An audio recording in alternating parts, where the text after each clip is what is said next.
Thomas ঢুলির অধীনে প্রথমবার ইউরোপের মাটিতে ইতিহাস গড়তে মাঠে নামলো বাংলাদেশ ফুটবল দল। হামজা শমীদদের নৈপুণ্যে সান মেরুনের বিপক্ষে দারুণ এক লড়াই দেখলো সবাই।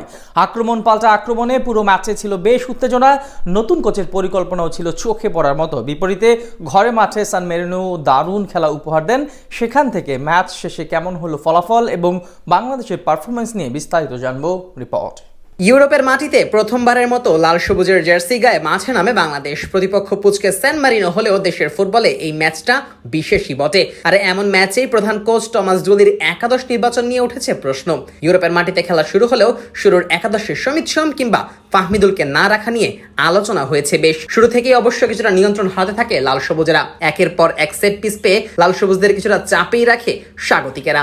তবে সময় যত গড়িয়েছে নিজেদের খেলা গুছিয়ে আনার চেষ্টা করেছে বাংলাদেশ। সেই চেষ্টায় বেশ সফল হয়েছে হামজা জামালরা। বিশেষ করে ফলস নাইনের ভূমিকায় বেশ আলো ছড়িয়েছেন অধিনায়ক জামাল। হামজাও মাঝ মাঠে বলের কন্ট্রোলটা রাখতে সাহায্য করেছেন। এরই মাঝে লিডও পেয়ে যায় বাংলাদেশ। ম্যাচের 18 মিনিটের মাথায় ইউরোপের মাটিতে নিজেদের ইতিহাসের প্রথম গোলের দেখা পায় লাল সবুজেরা। তরুণ সেন্সেশন শেখ মুরসালিনের নিখুঁত এক ক্রস থেকে দুর্দান্ত হেডে বল জালে জড়ান অভিজ্ঞ ডিফেন্ডার তপু বর্মন। নিজের ক্যারিয়ারের সপ্তম গোলের পাশাপাশি ইউরোপের মাটিতে প্রথম বাংলাদেশি ফুটবলার হিসেবে স্কোরবোর্ডে নাম তোলেন এই অভিজ্ঞ ফুটবলার। তবে সেই লিড খুব বেশিক্ষণ স্থায়ী করতে পারেনি বাংলাদেশ। ম্যাচের 31 মিনিটেই গোল শোধ দিয়ে দেয় সান মারিনো। ডান প্রান্তে ফিলিপো বেরার্ডির সামনে স্লাইড ট্যাকল করতে ভুল করে বসেন গোল স্কোরার তপু বর্মন। সেখান থেকে বক্সের ভিতর ঢুকে ক্রস করেন এই বেরার্ডি। সেই ক্রস থেকে গোলবারের শট নেন নিকোলাস জিয়াকোপেট্টি। মিতুল মার্মা বল ঠেলে বাইরে পাঠানোর চেষ্টা করলেও সফল না হলে বল জড়ায় জালে। ফলে সমতায় ফেরে স্বাগতিকেরা। এরপর দুই দলই মুহুর্মুহু আক্রমণ শানাতে থাকে।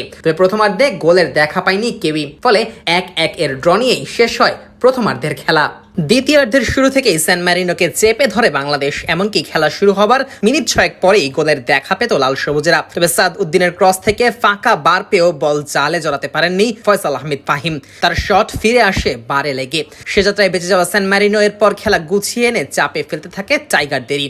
বেশ কিছু আক্রমণে গোলের সুযোগও তৈরি করে স্বাগতিকেরা, যদিও গোলের দেখা পায়নি সান ম্যারিনো। এরই মাঝে ম্যাচের 68 মিনিটে সবচেয়ে সহজ সুযোগ হাতছাড়া হয় লাল সবুজের। ডিফেন্স থেকে উড়ে আসা এক বল পেয়ে যান বিশ্বনাথ ঘোষ। অফসাইড ট্র্যাপকে বুড়ো আঙ্গুল দেখিয়ে সেই বল পেয়ে যান এই ফুটবলার।